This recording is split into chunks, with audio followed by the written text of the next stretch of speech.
Welcome to Steve's Vintage Model Builds. This is part 3 of my over the Christmas week kit reviews.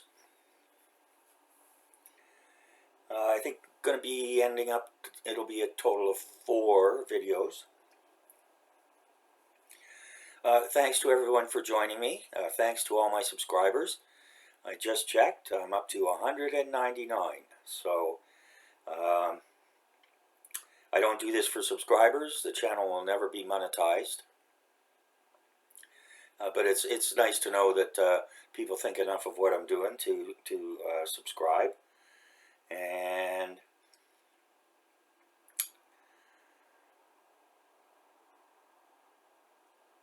looking forward to the milestone of 200. So I have to say that when I switched over from Model Railroad to the plastic model kits earlier this year, views have skyrocketed and subscribers have skyrocketed. I'm not sure the reason why. Probably because I know more about the model kits. And there's so much out there from so many, professionals. Same with the model kits here, but with the Model Railroad, I was at a very basic level that most people, I guess, weren't really very interested in. And so today we've seen this before. We saw it in the end of the 2023 review and stash show, but I'm going to do a full review on it today. So before we open up the box here, I wanted to say a little bit about Hasegawa hobby kits. Back up into the history, the company was formed in 1941, and their primary business was building making wooden models for educational purposes, whether it was aircraft or ships or whatever the case may be. They didn't get into the plastic, they moved exclusively into plastic model kits. It wasn't until 1961. Coincidentally, the year I was born. So that was a very good year. And, well, it was a good year for me. I'm not sure if it was for my parents. In any case, yeah, so they moved into the hobby kits in 1961. They're along with a few other of the Japanese plastic model kit manufacturers. They're in the same neighborhood, in the same city. Shuzoku. I should do better than that.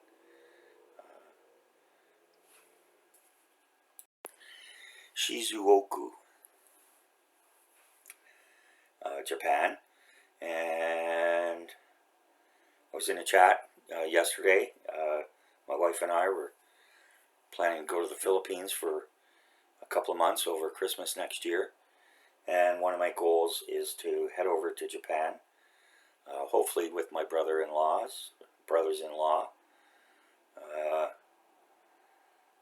The women will probably want to come, but we'll dump them off shopping somewhere while we go. So 2 goals there when I visit Japan. I've only ever been in and out of the airports there. But the first thing is I want to ride the Shinkansen, the bullet train. And I want to do that first class. And also I want to visit the Tamiya headquarters and museum there. If we have time, I'm sure we'll do the same thing for Hasegawa. So my first Hasegawa build was the Akagi aircraft carrier 1700 waterline series. They're also part of the consortium with Tamiya and Aoshima for the waterline series. And it's been pretty good. Not used to the instructions, although they're pretty good. I found them to be not as clear and simple as Tamiya instructions, but that could just be me and the learning curve. And but everything I've seen out there is they're a high quality manufacturer. Some of their kits are probably equal to Tamiya, but from what I've seen out there, and my impressions are, they're just a little bit of a notch below as far as detail and so forth. Don't get me wrong; I'm not knocking Hasegawa. I've got this kit, I've got the other kit, and I sure wouldn't turn down an opportunity to get any more. And of course, as everybody who watches this channel knows, Tamiya is my girl, and since before high school, and shh, don't let my wife hear that. You rarely go wrong with a Tamiya kit. Offhand, Peter Oxley did a talk, a two-part talk on Tamiya. If you get a chance, check it out. That's Peter Oxley, Oxley. He does great kit reviews, builds beautiful models, and one of them was the Tamiya Honda racing bike, and what a masterpiece! Not just a masterpiece of engineering, but a masterpiece of model building on his part. So head on over there and check that out. And so yeah, the one kit which seemed to be roundly criticized was the 148 Sea Harrier kit. That no one seemed to have anything good to say about. An absolute dog. Which it's an old kit though, and no matter how good the company, there's always going to be, they're always going to, there's always going to be the ball dropped occasionally. The other one, surprisingly, was one that I built recently, the Supermarine Spitfire Mark I 148 scale. And Peter agreed with me that this was from 2018, so it's not an old kit. And it just wasn't up to me as usual high standards. There were fit issues. The cockpit was overly complex, especially considering that half of it nobody's going to see anyways. And as I said, unusually, there were some fit issues with the fuselage. But I managed to cobble it together and put it into a diorama. And I'll be putting cards up for the diorama, the other reviews in this little series, as well as the year-end review and stash show. So if people have time over the holidays, when you're sitting back and there's no football game on, then check those out, and check out the rest of the stuff on my channel. Even though the videos are all coded not made for kids, it's definitely a kid-free space. It's also a politics-free space. So, and I welcome comments. I welcome criticism, new ideas. But please try and keep your comments respectful, and bear in mind that there might be young people viewing and seeing the comments.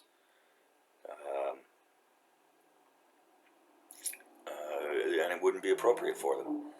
The problem with putting it as, yes, it's for kids, comments are automatically turned off. So, as I said, I welcome comments, and I look forward to them. I appreciate them. Good, bad, ugly, whatever the case may be. Just not insultingly, horribly ugly. Thank you. Alright, so let's take a look here. We've got a signed box art. Very nice, nicely done box art. I got this from Amazon. Cost me $25.75. And it originally tooled in 1985, and this current box was from 2008. Although I doubt very much if the contents are from 2008. I expect that they're newer than that. Excuse me. A few little creases in the box from shipping, but otherwise it was fine. And it's a 1/72 scale, the F/A-18D Hornet. And this is the United States Marine Corps fighter attacker. Hoorah! Go Marines! And so yeah, that's very nice. Always happy to plug for the Marines.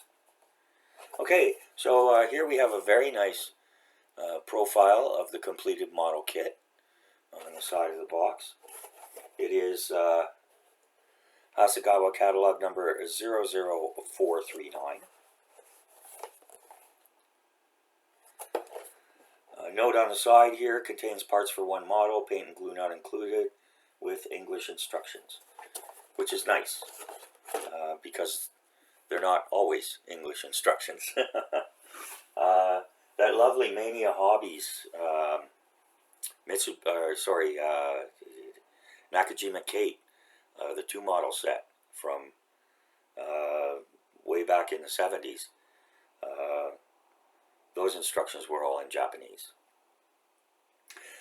For some kits, Tamiya, they include both Japanese and English instructions, but most companies have moved to pictorial instructions. Although there are times when you need some, written verbal cues.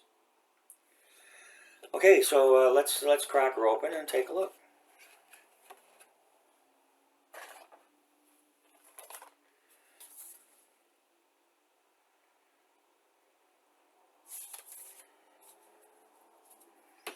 As always, do the instructions last.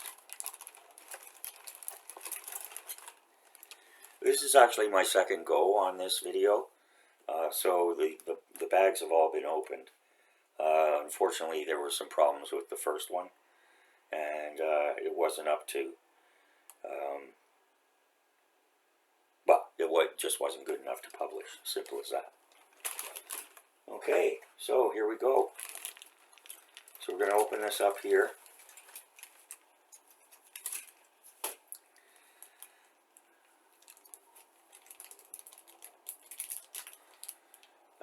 I hadn't opened this. This is a heat sealed bag with the clear parts. There's only 3 of them, but they look to be absolutely perfect.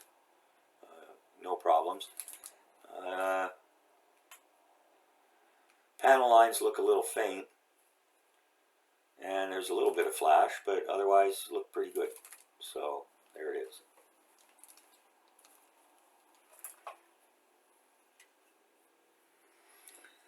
We get a seated pilot figure that you can assemble, or you need to assemble.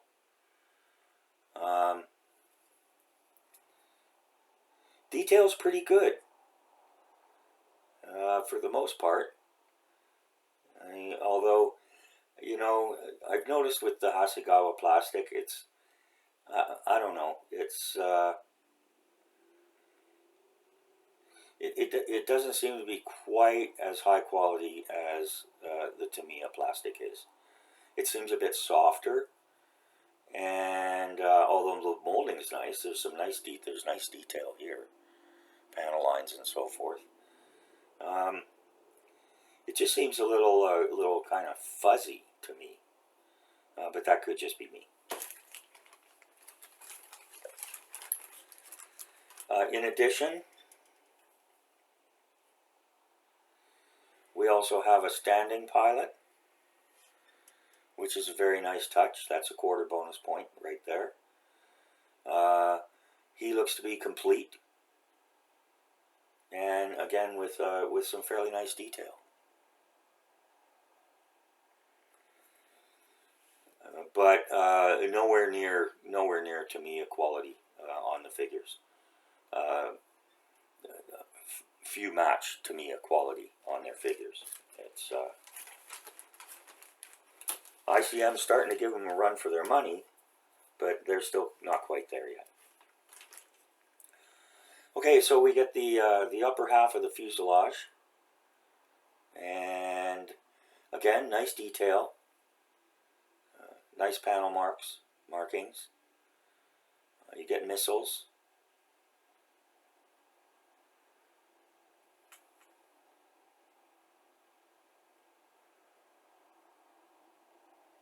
Looks like we got a third pilot figure. Oh, it's a two-seater. Okay, there you go. All right. So, duh. Of course it is, Steve. There you go. And so I'm not seeing any flash whatsoever, even on the figure parts.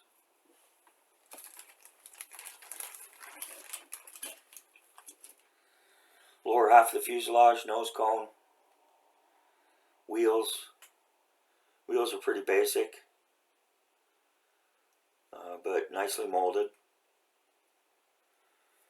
Oh, speaking of wheels, and I showed this before, picked one of these up. I got it off Amazon. It was $8 or something, but I'm sure your local hobby or craft store has them. And it's got all different sizes of circles. And so I think it was Matt at Model Minutes who showed me this little trick. And what you do is you just line it up to the appropriate size for the inside of the wheel, and makes it really easy to paint without going over the lines into the tire itself. So a handy thing there. Thanks, Matt.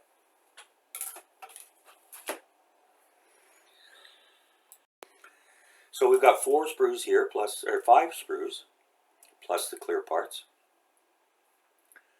And this is very nicely molded on the underside.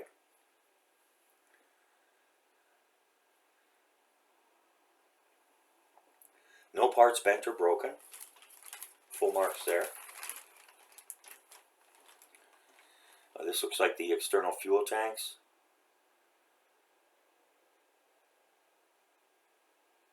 Stabilizers. This looks like it might be part of the cockpit tub or tubs. Looks like it's a ladder. There's a ladder here. So yeah, that's great. And lastly, we have the upper wing assemblies and landing gear doors, odds and sods, odds and ends. Again, very nicely molded. And there's a little bit of flash here and here, a little bit more here where it doesn't really matter. So yeah, very nice.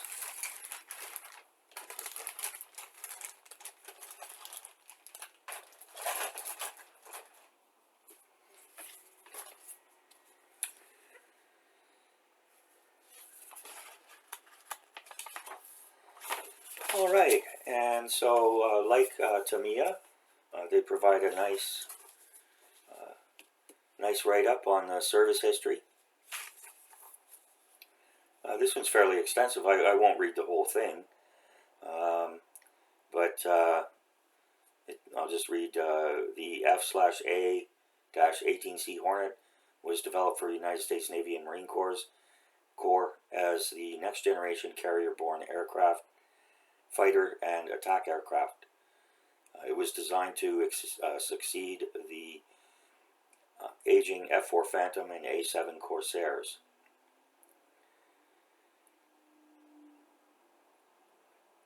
Plans for the development of the next generation carrier-borne fighter attack aircraft were officially announced by the Navy in 1974. And General Dynamics' YF-16 and Northrop's YF-17 fighters were early candidates for the contract. Navy specs for the contract included the ability to carry semi-active radar equipped Sparrow air-to-air missiles, firing control system to deploy these weapons effectively, and various features to enable the aircraft to operate from an aircraft carrier, among other demanding specifications.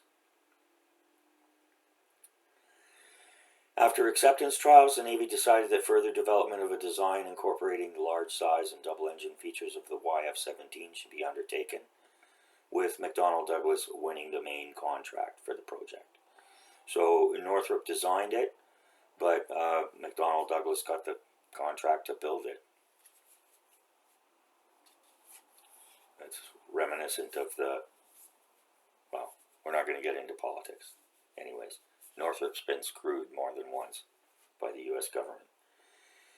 And in one case nearly bankrupted because of their decisions. In any case, the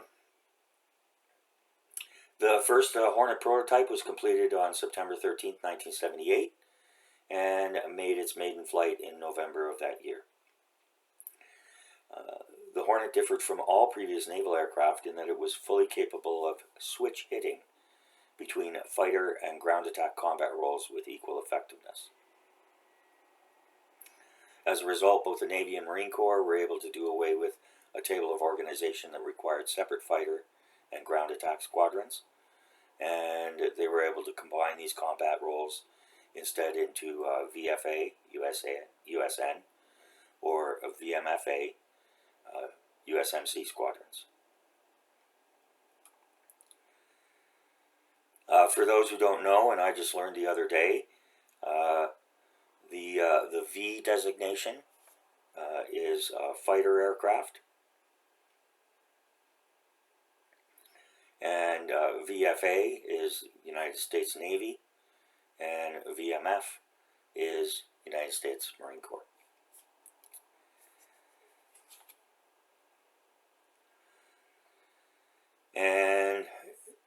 And yeah, one of the reasons I picked up this kit, and it was the first of the modern jet fighters that I picked up. I had always preferred the World War II prop-driven aircraft for the most part. But yeah, it's a very nice aircraft. And the main reason I picked it up is that Canada, when they can get them up in the air, flies them, along with Australia, and I think one or two other countries. It was very embarrassing earlier this year for the International Air Show. Canada did not have any serviceable F-A-18s to send for demonstration.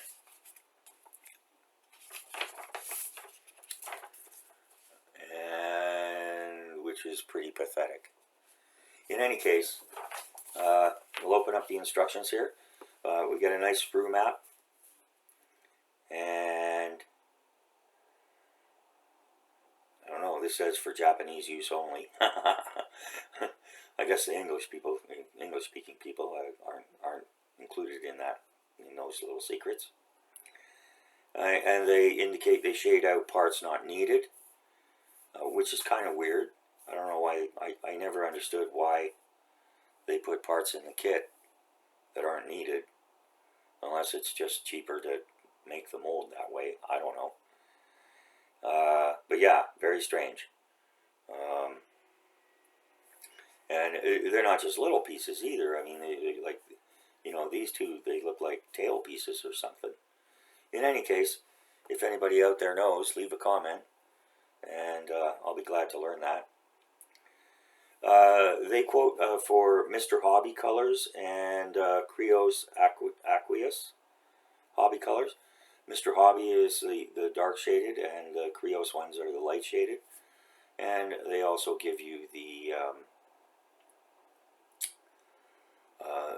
actual colors themselves. I'll have to look up what radome is. Excuse me. I expect it's some sort of, what do you call it? Metallic color. But I'll have to take a look at that.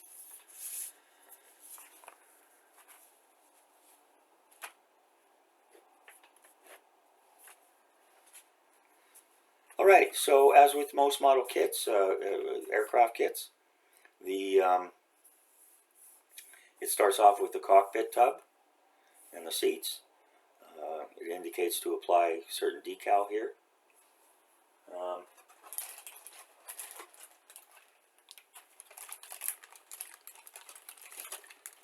Just to back up a bit.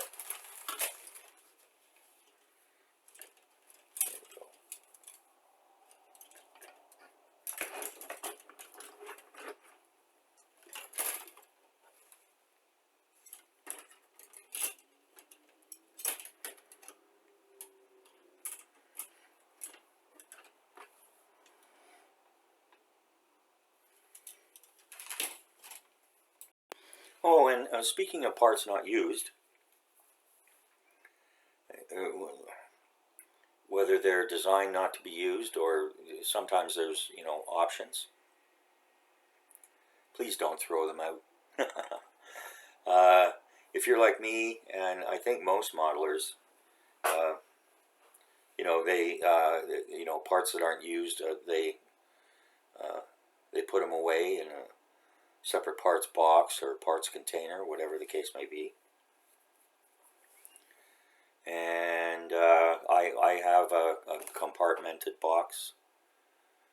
It's got 5 or 6 compartments, and I've got a couple of them. The kind of thing you organize your screws in, or your nuts and bolts and things like that.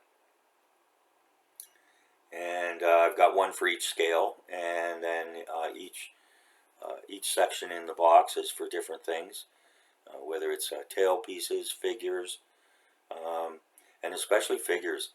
So many companies, they don't give you figures anymore, and so you never know when an extra figure will come in handy. This one here has 2 seated pilots and a standing pilot, so and I'm probably going to do it in flight, but I'll decide that as time goes by. Okay, so so we've got that. We're going to try and keep this pretty much to 30 minutes, and that's usually about as much time as people need to go to sleep. Huh? And so then we've got the instrument panel assembly. The instrument panels are very basic. They do have a decal, but there's not much to them. And to be honest with you, I'm not crazy about the instrument panel decals. I'd rather take the time to paint them myself. But yeah, I mean, the decals, they can be great, especially on the larger scale kits. It tells you here you need to make holes. Then it moves on to assembling the fuselage.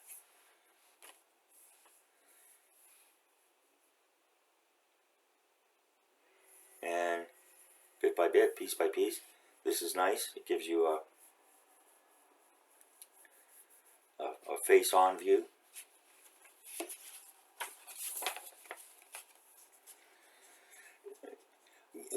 Just looking at first impression, the Hasegawa instructions, they just strike me as being a little bit busy compared to the Tamiya ones. But it might just be that they're different. I don't know. So yeah, and then we've got the wheel assemblies here, undercarriage, everything goes underneath. It looks like we've got nice detail on the engine nozzles here.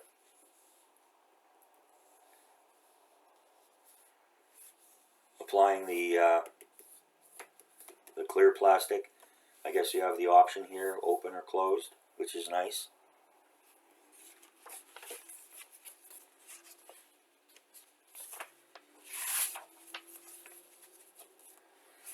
Oh, and about the clear plastic, experienced modelers probably know about this, but for junior, novice, or beginner modelers, you probably want to use like a clear PVA glue, what we used to call white glue.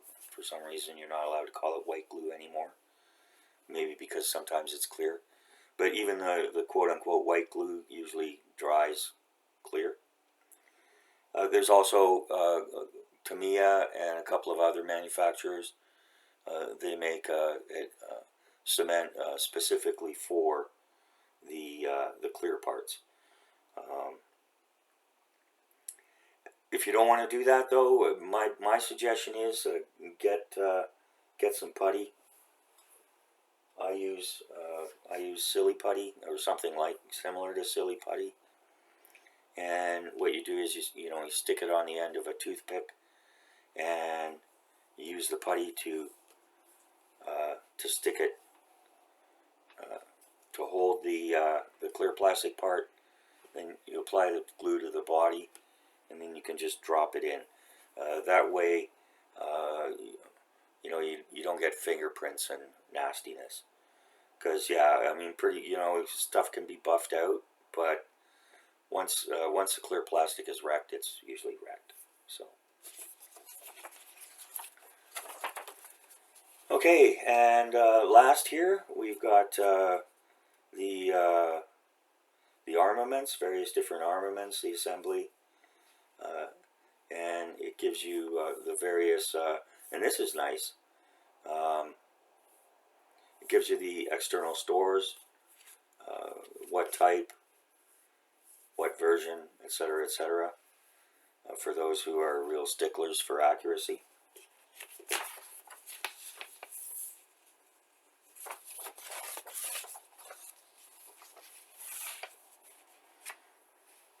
And then we have the three various different paint schemes and markings. So we've got the Bengals, that's the Tigers, and we've got the Hawks, and then we've got, not sure what the third one is, but actually no, there's only two schemes, I guess, not three. And speaking of which, here's the decal set we get.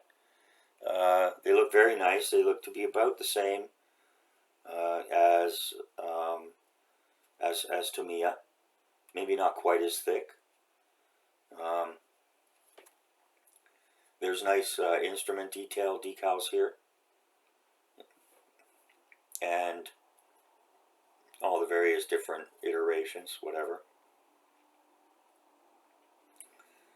So yeah, those look very nice, and there'll be extras that be able to use.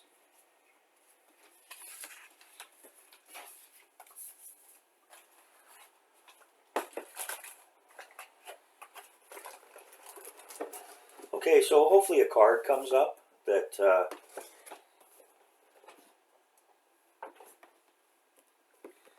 that provides a link to how I rate a kit. Basically, it's 10 standard points, 2 points for packaging, 2 points for sprues, 3 points for parts, 3 points for instructions. There's a quarter bonus point per category. And there's up to 1 full bonus point for value. So right off the bat, I'm giving this a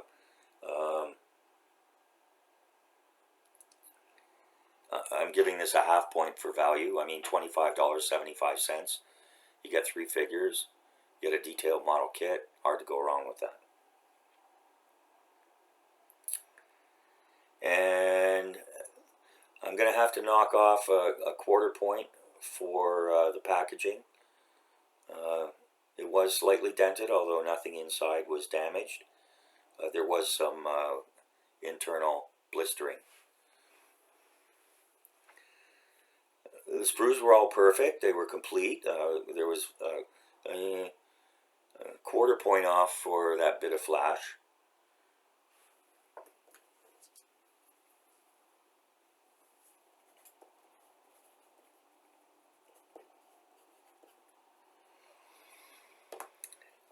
And for the parts, quality of plastic is good.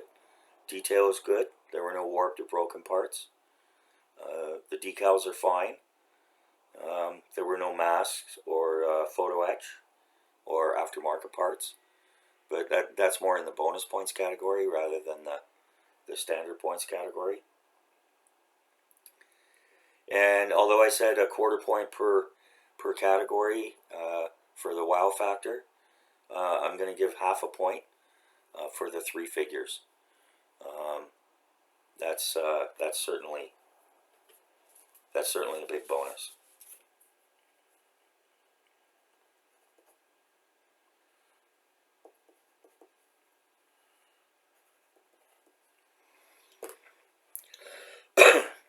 Instructions were great.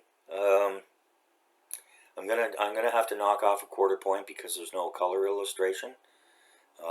But yeah, for $25.75 Canadian, I'm not gonna hit them too hard about that. And they were clear, and there was a nice general history and service notes section as well.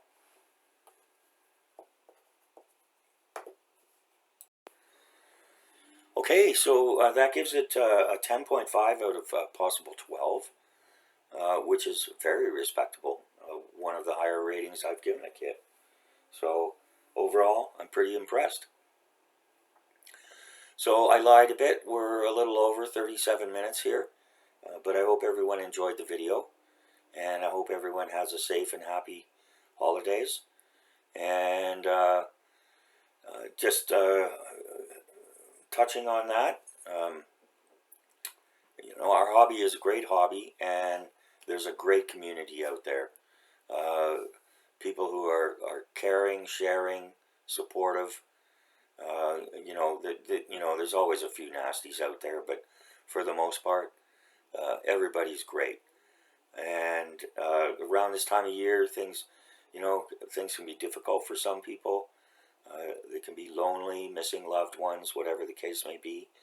So our hobby is a great way to engage with a wonderful community.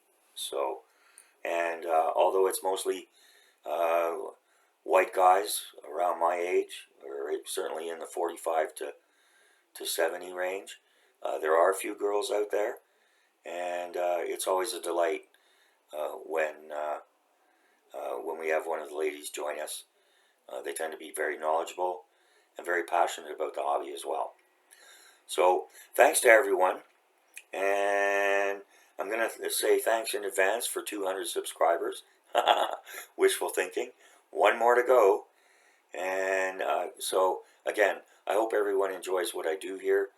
I hope they find it interesting and informative and useful. And as I said, please feel free to leave comments, suggestions, whatever the case may be. Even if there's a model you'd like to see me get and review, you can pop that in as well. So once again, thank you very much. Have a safe and happy holidays and Merry Christmas, especially Merry Christmas, and a Happy New Year full of health, happiness, and prosperity. Thanks for tuning in.